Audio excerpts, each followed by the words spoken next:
तो हमारे बबुआ लोग, जैसा कि तुम लोग सब ये जानता है कि इलेक्शन का टाइम आ चुका है और वोटिंग स्टार्ट होने में ज्यादा समय बाकी नहीं है। इस वक्त हमें एक ऐसा फिनोमिना देखने को मिलता है जो हर 5 साल में सिर्फ एक बार होता है, वो है पॉलिटिशियन का दिखना।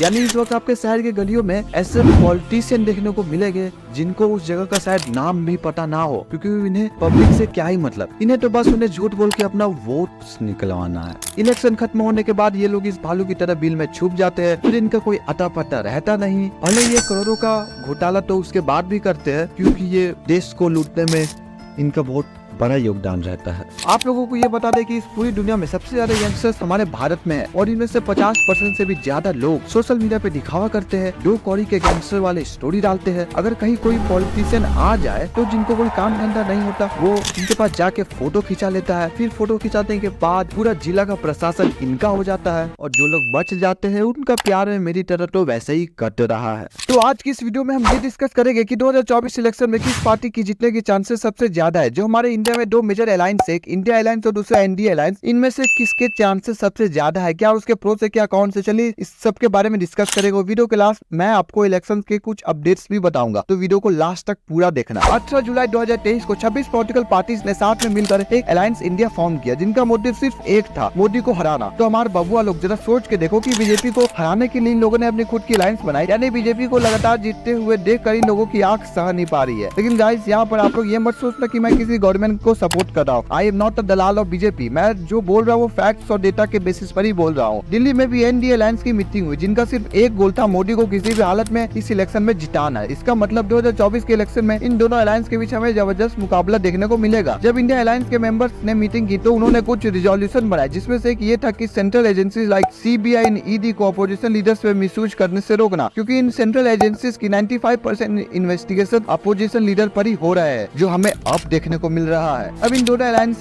के कुछ प्रोस और कौन से, चलिए पहले वो डिस्कस करते हैं। शुरुआत करते हैं इंडिया अलायंस से। तो इंडिया अलायंस का जो प्रो है वो है उसका नाम इंडिया। तो अपोजिशन का पहला प्रो होगा उसका नाम इंडिया, क्योंकि बीजेपी का हर इलेक्शन में नेशनलिज्म और हिंदुइज्म मेन प्रिंसिपल रहता है, जिससे अपोजिशन अलायंस का ये नाम इंडिया काउंटर करेगा और ये अपने आप में एक देशभक्ति भी जगाता है। नंबर 2 है इंक्रीज वोट शेयर। दूसरा उनका वोट शेयर। चलिए इससे सिंप्लीफाई करके बताता हूँ। मान लीजिए कि एक देश में 3 पॉलिटिकल पार्टीज है, पार्टी ए, पार्टी बी और पार्टी सी, जिसमें से ए को मिले 10 वोट, बी को मिले 6 वोट, सी को मिले 5 वोट। क्या लगता है कौन जीतेगा? जाहिर सी बात है पार्टी ए जीतेगी। लेकिन अगर पार्टी बी और सी अपनी एक अलायंस बना ले, यानी साथ में आ जाते हैं, तो उनके मिले हुए वोट शेयर ऐड हो जाएंगे, यानी अब टोटल 11 वोट हो चुके हैं। यानी वो एक वोट से पार्टी ए को हराकर अपनी कोलिशन गवर्नमेंट बना सकते हैं। बिल्कुल सेम यही फंडा है इंडिया का। इस अलायंस में जितने भी पॉलिटिकल पार्टीज है उन्हें इस इलेक्शन में डिफरेंट नंबर ऑफ वोट्स मिलेंगे, लेकिन अब ये एक अलायंस है तो इनके वोट शेयर ऐड हो जाएंगे, जिससे इनकी इलेक्शन जीतने की चांसेस एनडीए से ज्यादा हो जाते। नंबर 3 है इनका भारत जोड़ो यात्रा। तीसरा है भारत जोड़ो यात्रा। जिस जिस जगह से राहुल गांधी की भारत जोड़ो यात्रा निकली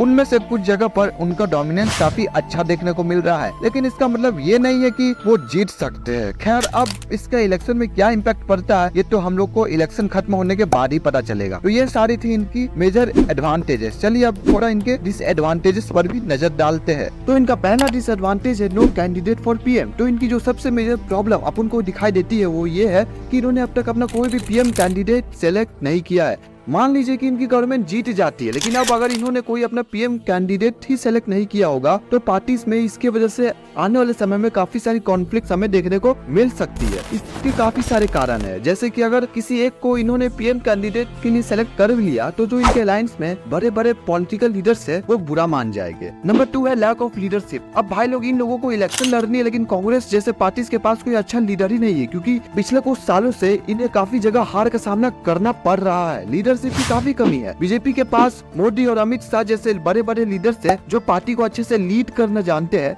इलेक्शन में ये सब चीजें काफी ज्यादा मैटर करती है। नंबर 3 है डिस्ट्रस्ट पॉलिटिशियन। जैसे पिछले कुछ समय से पॉलिटिशियन इनकी पार्टी छोड़ कर दूसरे पार्टी में जा रहे हैं, जिनका नीतीश कुमार से ज्यादा अच्छा एग्जाम्पल और कोई नहीं हो सकता। तो मामू लोग अब अपन इंडिया अलायंस के प्रोस और कॉन जान लिए, तो अब आने वाले इलेक्शन में ये अलायंस कितना सक्सेसफुल हो पाता है ये तो वक्त ही बताएगा। चलिए अब एनडीए पर भी नजर मारते हैं, जिसमें 38 पार्टी है जो 1998 में फॉर्म हुई थी। इनका पहला एडवांटेज है मोदी पॉपुलैरिटी, यानी इस अलायंस का जो चेहरा है वो है मोदी जी। नरेंद्र मोदी अब पूरी दुनिया के सबसे पॉपुलर लीडर बन चुके हैं। जब मोदी जी की रैली कहीं से निकलती है तो हमें लोगों का उनके प्रति एक अलग ही लेवल का क्रेज देखने को मिलता है, जिसका फायदा एनडीए को हर इलेक्शन में होता है। नंबर 2 है नो कॉन्फ्लिक्ट। इनके अलायंस को बने हुए इतने साल हो गए और अभी तक ये सक्सेसफुल है, क्योंकि उसका रीजन सिर्फ एक है, वो है पॉलिटिशियन ट्रस्ट। ये अपने अलायंस को सक्सेसफुली रन कर पा रहे क्योंकि इनके किसी भी लीडर का एंड गोल पीएम की कुर्सी पर बैठना नहीं है, as compare to India alliance जहाँ लोगों को सिर्फ खुद की परी है।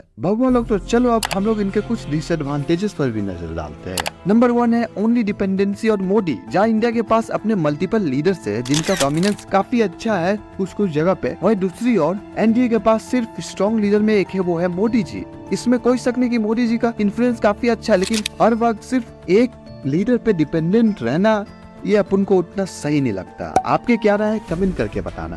अपन लोगों ने अब इंडिया में जो 2 मेजर अलायंस थी उसके बारे में तो जान लिया, पर जो ध्रुव राठी की इन 2 वीडियोस ने सोशल मीडिया पे तहलका मचाया है और इसका आने वाले इलेक्शन पे क्या इम्पैक्ट पड़ता है, थोड़ा उसके बारे में भी डिस्कस करते हैं। तो हमारे बब्बा लोग, ये आप लोग देख सकते हो कि ध्रुव की इन 2 डिक्टेटर वाली वीडियो अब तक की मोस्ट पॉपुलर वीडियो बन चुकी है। लोगों के कमेंट्स देखकर अपन को ये लगता है कि इस बार बीजेपी के चांसेस जीतने की काफी कम है, क्योंकि ध्रुव की डिक्टेटर वाली वीडियोस के बाद इन्हें लोगों का काफी सपोर्ट मिल रहा है। ध्रुव के 100 करोड़ वोटर्स वाले मिशन पे इन्होंने जी जान लगा दी है। इन्होंने डिफरेंट लैंग्वेज पर चैनल बनाकर उससे अपने इंस्टा स्टोरी पर शेयर भी किया है। और हालात तो ये है कि अगर कोई भी कंटेंट क्रिएटर ध्रुव राठी को रोस्ट करता है, उसके बारे में कुछ भी बुरा भरा बोलता है, तो ध्रुव की ऑडियंस उसे गंदा वाला फैलती है। अब इसका आने वाले इलेक्शन में क्या इम्पैक्ट पड़ेगा ये तो हमें समय बताएगा।